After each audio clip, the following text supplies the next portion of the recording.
સેવા રીત પ્રીત બ્રજજન કી જનહિત જગ પ્રગટાઈ પ્રગટ ભય મારે રીત દિખાઈ. આપણે ત્યાં રીત અને પ્રીત બંને મહાપ્રભુજી સમજાવ્યું છે. પ્રીત પોતાની મનોકલ્પિત ન ચાલે અને રીત પણ પોતાની મનોકલ્પિત ન ચાલે. ઘણી વાર લોકો કહે અમને તો આવું જ ફાવે એટલે અમે તો આવું જ કરીએ. આ ઉત્તમ પક્ષ નથી. પ્રભુને કેવું ગમે એવું કરીશ, આ ઉત્તમ પક્ષ. પણ મારું દિલ ચોખ્ખું છે ને ભાઈ, તો તને ખબર છે, બીજાને ક્યાં ખ્યાલ છે ઠાકોર? આ દિલ ચોખ્ખું છે એ વાતે તો એટલું બધું નુકસાન આપણને પહોંચાડ્યું છે, કારણ કે એ બહાના હેઠળ આપણે બધું જ છોડી દીધું. ખાલી દિલ ચોખ્ખું ચાલે. તમે પાડોશીમાં કોઈ રહેતું હોય, તમે એને દિલથી પ્રેમ કરતા હો, પણ ક્યારે બે ચાર પ્રસંગે પણ કહેવા ના જાઓ કે કંઈ પણ કામ હોય તમને કહેજે, આમ કરજે. એને શું લાગે આ પાડોશી તો નકામો છે. એના કરતા તમને જરાય ન ગમતો હોય તો દિવસમાં રોજ પૂછવા જાઓ, કાંઈ પણ કામ હોય ને અમે બેઠા છીએ, પછી ભલે બેઠા જ રહેવાના હોય. તો પેલા અમારા જો પાડોશી તો વ્યવહાર બી ક્યાંક કામ કરે છે. બીજું કાંઈ ન કરો, ખાલી દિલ ચોખ્ખું. જો અભિવ્યક્તિ ઉત્તમ હોવી જોઈએ. તમને કોઈના જોડે બહુ સ્નેહ હોય અને એ આવવાનો હોય ને તમે એના માટે ગુલાબજાંબુ બનાવો, અને પેલો કે મને બહુ હેવી ડાયાબિટીસ છે, લોકો તમે બહુ સાચા દિલથી તારા માટે બનાવ્યા છે, બહુ પ્રેમથી બનાવે, પણ તમે લેવડાવશો તો તમારો પ્રેમ એને નુકસાન જ કરવાનો છે. એટલે કેવલ શુદ્ધ ભાવ જ પૂરતું નથી, ઉત્તમ અભિવ્યક્તિ પણ હોવી જોઈએ. કારણ કે ઉત્તમ ભાવની પણ અધમ અભિવ્યક્તિ અપ્રિયતા પ્રગટ કરે છે. તમારો દિલ ગમે તેટલું ચોખ્ખું હોય, પણ તમે એની જોડે વ્યવહાર જ એવો કરો કે એને અપ્રિય થઈ જાય. અને એટલા માટે રીત અને પ્રીત બંને જરૂરી છે. અને એટલા માટે ખાલી દિલ ચોખ્ખું છે એ નામ હેઠળ બધું મૂકી નહીં દેવું. મહાપ્રભુ ગીતાજીમાં તો ભગવાન કહે છે યહ શાસ્ત્ર વિધિ મુત્સૃજ્ય વર્તતે કામકારત ન સિદ્ધિ વાપનોતી ન સુખમ ન પરામ ગતિ.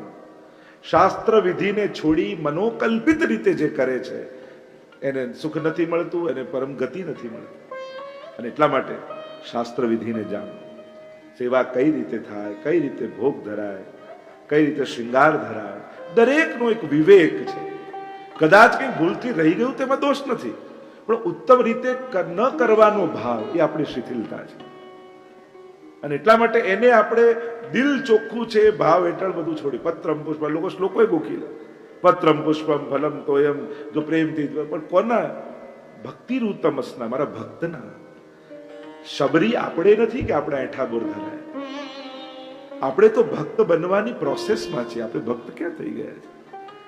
હા, તમને ઠાકોરજી આવીને કહી જાય ને પર્સનલી કે હું ભાવનો ભૂખ્યો છું, તું કાંઈ નહીં કરે તો ચાલશે, તો કંઈ ના કરતા. અને જ્યાં સુધી ન કહ્યું હોય ત્યાં સુધી બધી જ વિધિ પ્રોસેસ ફોલો કરવી. Respect the process. પ્રોસેસને માન આપતા શીખીએ દરેક વસ્તુ.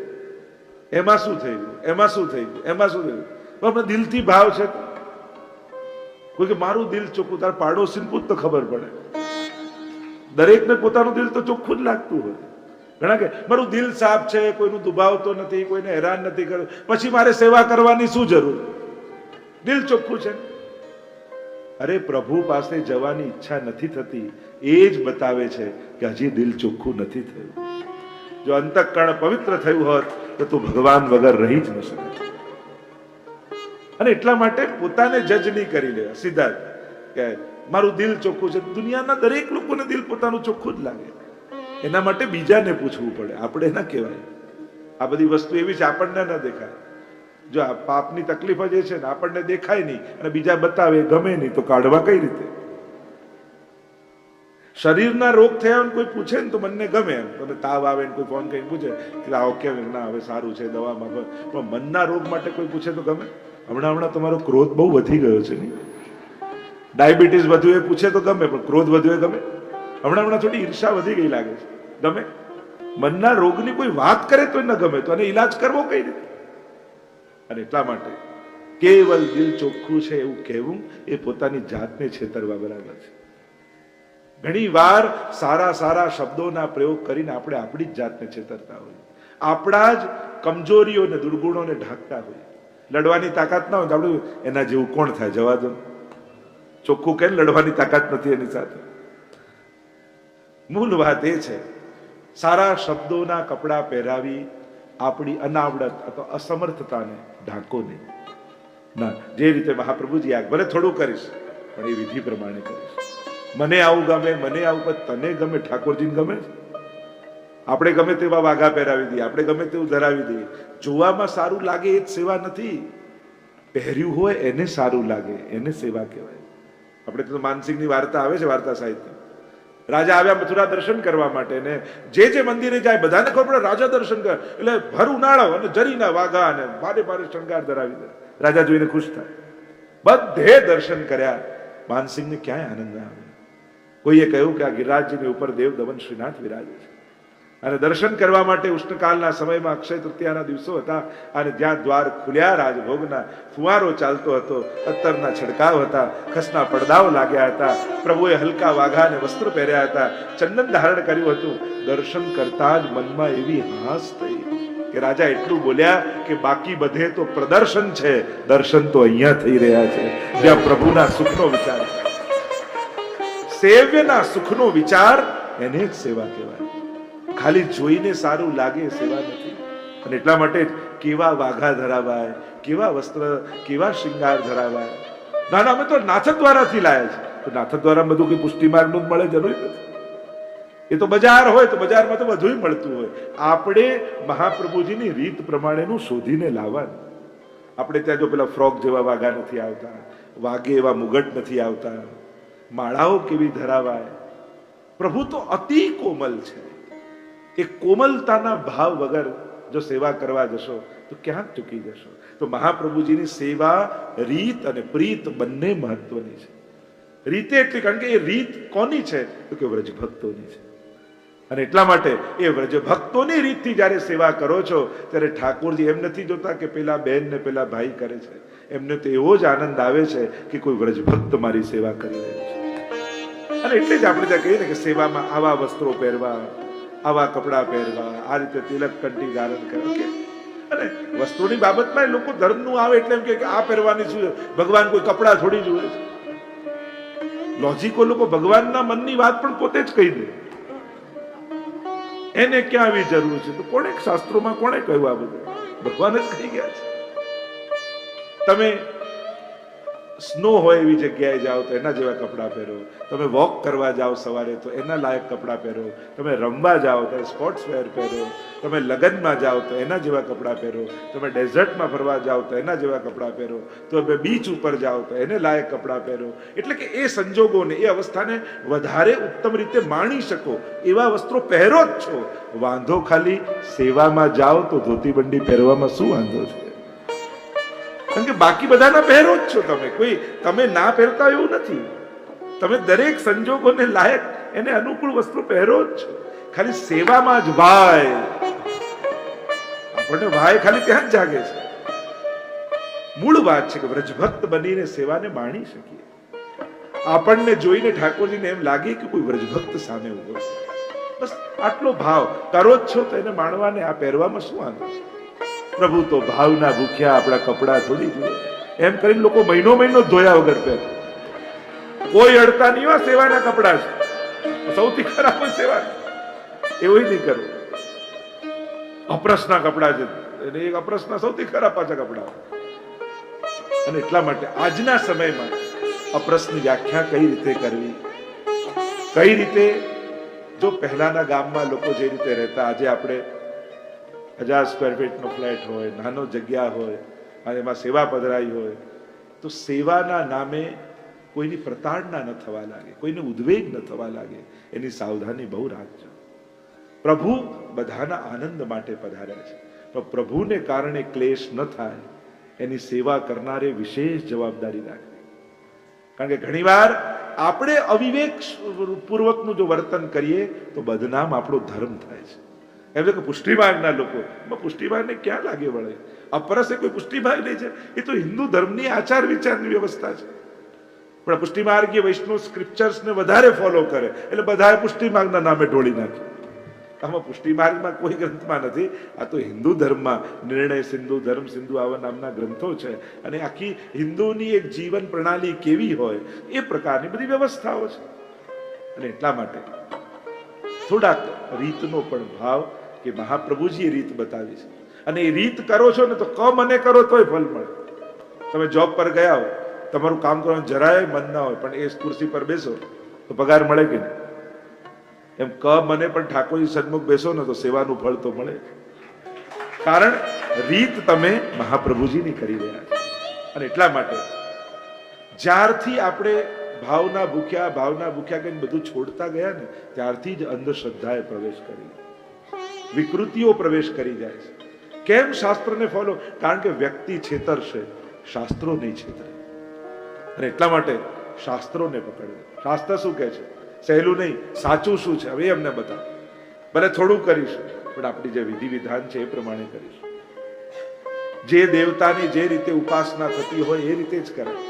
તમે ઠાકોરજીને પલ્લામાં પધરાવો, પણ મહાદેવજીને પલ્લામાં પધરાવીને ઝુલાવો તો એ ગભરાઈ જાય કે મારી જોડે કરે છે શું? આ તો અજન્મા ને અમર છે, ક્યારે આમાં બેઠો નથી ક્યાંક. એનું અપમાન છે ને એક રીતે. ઘણી વાર હિન્દુ ધર્મ સિવાય બીજા કોઈ ધર્મ વાળા આપણા દેવી દેવતાનું અપમાન કરતા નથી. આપણે જ કોઈ પણ દેવતાનો ઉત્સવ હોય એને ક્રિકેટરે બનાવી દઈએ, એને પાયલોટે બનાવી દઈએ, ડોક્ટરે બનાવી દઈએ, કાર્ટૂનનું કોઈ કેરેક્ટર બનાવી દઈએ. વિચાર તો કરો, જેનું ઉત્સવ છે એની સાથે કેવી રમત આપણે કરીએ. મૂળ વાત છે એની ડિગ્નિટી જાળવવાની. આ કોઈ રમવાનો ખિલોનો નથી, આ કોઈ દેવતા છે. તો દેવતાનું સન્માન કેવું રાખવું જોઈએ એ આપણે બધાએ વિચારવાનું. એ રીતે ઠાકોરજીની જયારે વાત આવે ત્યારે એનો અહોભાવ, એટલે કોઈ બી દેવ દેવતાની વાત બધા આદરણીય છે, સત્કારનીય છે, એની જોડે રમત ન કરાય. એની ડિગ્નિટી જે રીતે જળવાવી જોઈએ એ રીતે જાળવીને જ એનો ઉત્સવ મનાવે. પણ આપણે જયારે એને રમતનું, આપણા મનોરંજનનું, આપણને મજા આવે એવું સાધન બનાવી દઈએ તો શું એ પ્રસન્ન થશે કે નારાજ થશે? એ આપણે ચિંતન કરવાનું છે, વિચાર આપણે બધાએ કરવો જોઈએ. અને એવી તો ઘણી ઘટનાઓ છે, પણ આપણા સમાજે ચિંતન કરવાની છે કે જે દેવતાઓ પદ પર છે, જે ભગવાન પદ પર છે, એમની ડિગ્નિટી ડાઉન ન થાય એના માટેનું ચિંતન રાખવું. તો રીત અને પ્રીત બંને જરૂરી છે. તસ્માત શાસ્ત્રમ પ્રમાણમ તે કાર્ય વ્યવસ્થિત. ગીતાજીમાં ભગવાન એટલે કે શાસ્ત્રો પ્રમાણ છે, શું કરાય ને શું ન કરાય. મને આવું ગમે એટલે હું તો આવું જ કરું. જો આ રીતે ચલાવવાનું હોય તો દુનિયામાં દરેક માટે એક નવો ધર્મ પેદા કરવો પડે. પછી તો આતંકવાદીઓ બી ધાર્મિક છે કે અમને આવું ગમે છે, અમે આવું કરીએ, અમને આ સાચું લાગે છે. આપણા મનથી સત્ય અસત્ય નક્કી કોણ કરે? તો કે આપણા શાસ્ત્રો. હું કરું છું એ પાપ છે કે પુણ્ય, મારે ચેક ક્યાં કરવાનું? કે શાસ્ત્રો પાસે, સ્ક્રિપ્ચર્સ પાસે. સ્ક્રિપ્ચર કે આ પુણ્ય કહેવાય ને આ પાપ કહેવાય, એનાથી નક્કી થાય. અને એટલા માટે કેવલ પોતાના લોજિક ઉપર આપણું જીવન ચાલતું નથી. ક્યાંક કોઈનો સહારો લેવો પડે, અને એ છે આપણા શાસ્ત્રો.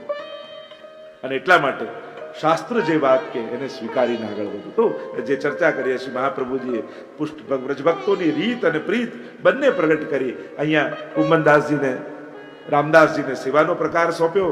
કુંભનદાસજી આવ્યા પત્ની સાથે. મહાપ્રભુજીએ કંઈક માંગો. પત્ની કહ્યું મારે બાલક નથી, બાલક થઈ જાય એવી કૃપા કરો. મહાપ્રભુજી કહે એક નહીં તારે 7 દીકરા થશે. બહાર આવ્યા ને ત્યારે કુંભનદાસે કહ્યું અરે જે ઈશ્વર આપવા સમર્થ હતા એની પાસે સંસાર માંગ્યો હતો. અરે તમારે જે જોઈતું હોય તમે માંગો, મારે જે જોઈતું મેં લઈ લીધું. મહાન પાસે તુચ્છ માંગવું એ પણ મૂર્ખતા છે. જે ભગવાન આપવા સમર્થ છે એની પાસે સંસાર માંગવો એ ક્યાંક ગેરસમજ ન સમજ છે. અને એટલા માટે પ્રભુ પાસે જ્યારે જાઓ ત્યારે કંઈક નાનું માંગીને ના આવતા. જે તમારી બુદ્ધિથી ને મહેનતથી મેળવી શકો એ માંગીને ના આવતા. પણ જે બુદ્ધિ અને મહેનતથી ન મળે એવી કોઈ ઈચ્છા રાખે. અને જે મહેનત અને બુદ્ધિથી નથી મળતું, દુનિયામાં સૌથી સસ્તી વસ્તુ એ છે જે પૈસાથી ખરીદી શકાય છે. પણ જે વસ્તુ પૈસાથી નથી ખરીદી શકાતી એ બહુ દુર્લભ હોય છે. તમે પૈસાથી કોઈ વ્યક્તિ કે વસ્તુને લઈ આવો, પણ એ વ્યક્તિનો પ્રેમ જીતો એ પૈસાથી ન થાય. અમુક વસ્તુ માંગીને ન મળે એ તો મેળવવી પડે. સન્માન છે માંગીને લો મજા જ ના, એ તો મેળવવાનું. પ્રેમ છે માંગીને લો મજા જ ના, એ તો મેળવવાનું. અમુક વસ્તુ મેળવવી પડતી હોય છે. તમે દવા લાવી શકો, સ્વાસ્થ્ય થોડી મેળવી શકો છો. તો જીવનની આ ગણિત છે. રીત અને પ્રીત બંને મહાપ્રભુજી શીખવાડી છે. અને મહાપ્રભુજી ઠાકોરજીનો બધો જ સેવાક્રમ નક્કી કરી અને ત્યાંથી શ્રી મહાપ્રભુજી પૃથ્વી પ્રદક્ષિણા કરવા માટે આગળ પધાર્યા. અને હવે પ્રભુ શ્રીનાથજી બાબા ગિરિરાજજીની ઉપર બિરાજ્યા છે. સારસ્વત કલ્પમાં જે કૃષ્ણ ચરિત્ર ને કૃષ્ણ લીલાઓ થઈ એવી જ લીલાઓ હવે શ્રીનાથજી બાબા કરવા લાગ્યા. ત્યાં પણ સખાઓની મંડળી ઠાકોરજી બનાવી લીધી. કુંભનદાસ આદિ સખાઓને પોતાની માખણ ચોરી આદિમાં જોડી લીધા અને હવે તો પાછા વ્રજભક્તોને ત્યાં જેમ સારસ્વત કલ્પમાં માખણ ચોરી કરવા જતા એવી રીતે માખણ ચોરી કરવા જવા લાગ્યા. અનેક અનેક પ્રસંગો આવે છે. પાથો ગુજરીનો પ્રસંગ આવે છે. માથામાં રોટલી લઈને જઈ રહી છે. ઠાકોરજી કુંભન બપોર પડે એટલે કુંભનદાસના ઘરે પધારે. શ્રીનાથજી બા કહે, કુંભન ચલ ખેલવે છે. અને કુંભનદાસજી પણ સાથે જોડાઈ જાય. બંને ઝાડની પાછળ સંતાઈને ઊભા છે અને આ પાથો માથામાં રોટલી લઈને જઈ રહી છે પતિને ખવડાવવા માટે. ઠાકોરજી આવે, એને કહેવા લાગ્યા, એટલે આટલા ગરમીના દિવસ છે, થોડી જલ તો પી લે, એટલે જલપાન કરાવો. અને જલપાન કરાવવા જાય, જ્યાં રોટલી મૂકે છાનામાના ઠાકોરજી બે રોટલી કાઢી લે અને પાથો તો ત્યાંથી આગળ જતી જાય.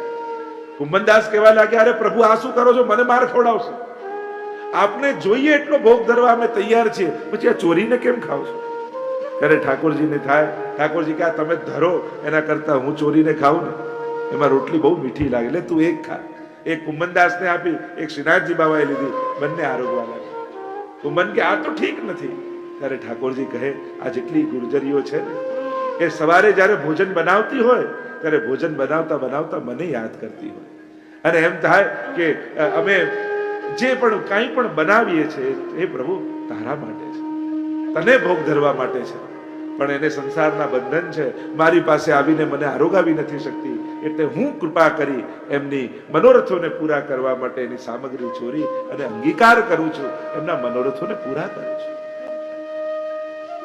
ખેમો ગુર્જરીનો પ્રસંગ આવ્યો.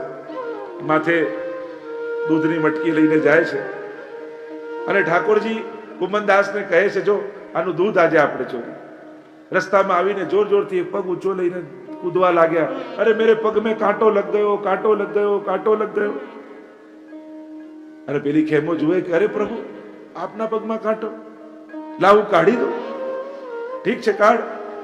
અને જ્યાં પેલી નીચે વળે અને આમ કાંટો જુએ ને ઉપર જે દૂધ હોય એ ઠાકોરજી પાન કરવા લાગે મટકીમાં. અને જ્યાં મટકીમાં દૂધ અડધું થઈ જાય એટલે કે શું, મારો પગ છોડતો ખરી, ક્યાં સુધી પકડી રાખીશ, ચલ જા, એમ કરીને બગાડીને એના મનોરથોને પૂરા કરે. ગોપાલદાસ ગ્વાલનો પ્રસંગ આવ્યો. ઠાકોરજી આ બધા ઉપર અનેક પ્રકારથી કૃપા કરી રહ્યા છે. ઠાકોરજી ગૌચારણ કરવા માટે, જ્યારે ગોપચારણ કરવા માટે જતા હોય, આ બધા ગ્વાલ બાલ એની સાથે ઠાકોરજી જોડાઈ જાય. રસ્તામાં ઉભા રહીને કે मैं बड़ो भूख्यो हूं, मेरे पास भोजन नहीं है, क्या करूं? तेरे गाय को धो के दूध पी लो. ठीक है. અને ઠાકોરજી ગાયનું દોહન કરીને દૂધપાન કરે છે. વ્રજવાસીઓના મનોરથોને ફરી સારસ્વત કલ્પની જેમ મનોરથોને પૂર્ણ કરી રહ્યા છે.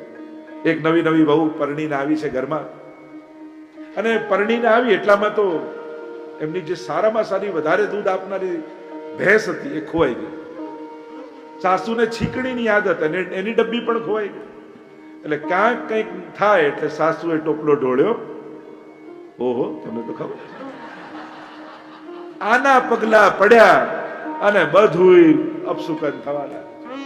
પેલી ગભરાઈ, અરે હજી તો એક જ દિવસ થયો ને આવા અમંગલ થાય અને ક્યાંક મારી છાપ પડી ગઈ કે આ તો અપસુકનિયાર છે, તો જે કાંઈ પણ ખરાબ થશે બધું મારા માથે ઢોળશે.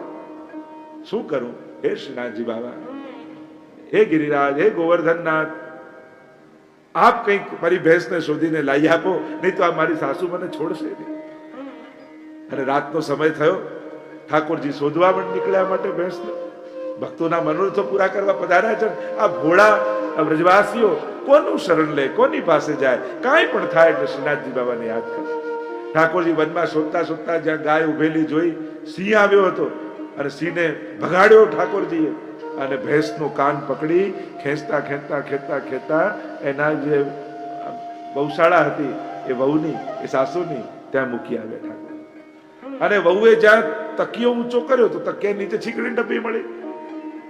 તો આ તો બંને વસ્તુ જ્યાં બહાર રહી જોઈએ તો ભેંસે ઊભી છે, ડબ્બીએ. અરે મારી વહુ તો બહુ સુકન્યાર છે, જો ને એના પગલા પડ્યા તો આ ભેંસે મળી ગઈ અને છીકડી ડબ્બી થઈ ગઈ. ત્યાં તો વહુએ મનોરથ કર્યો હતો, એ શ્રીનાથજી બાબા ભેંસ ગોતી આપશો ને તો 10 શેર માખણ આપને વારો. અને શ્રીનાથજી બાબા બીજા દિવસે આવ્યા. બપોરના સમયે દધી મંથન કરતી હતી, માખણ બટેરામાં કાઢતી હતી અને શ્રીનાથજી પ્રગટ થયા. દેખ, તુને મૂકું વચન દિયો તો 10 શેર માખણ ખવાય. हाँ लाला तूने तो मेरे मनोरथ पूरे कर दिए, भैंस ढूंढ के ला दी, मेरे पर बड़ो उपकार किया, તું રોજ આવજે, હું તને રોજ એક શેર માખણ ખવડાવીશ. અને મેં મેરે અપને હાથ સે ખવાઉં. અને ઠાકોરજી બિરાજી ગયા એની ગોદમાં, અને પેલી ગુવાલણ પોતાના હાથેથી લાલનને માખણ આરોગાવતી જાય. શ્રીનાથજી બાવાને પોતાની સામગ્રી આરોગાવતી જાય અને પોતાના મનોરથોને સિદ્ધ કરતી જાય. એવી કૃપા ઠાકોરજી આના પર કરી, એના મનોરથોને પૂર્ણ કર્યા.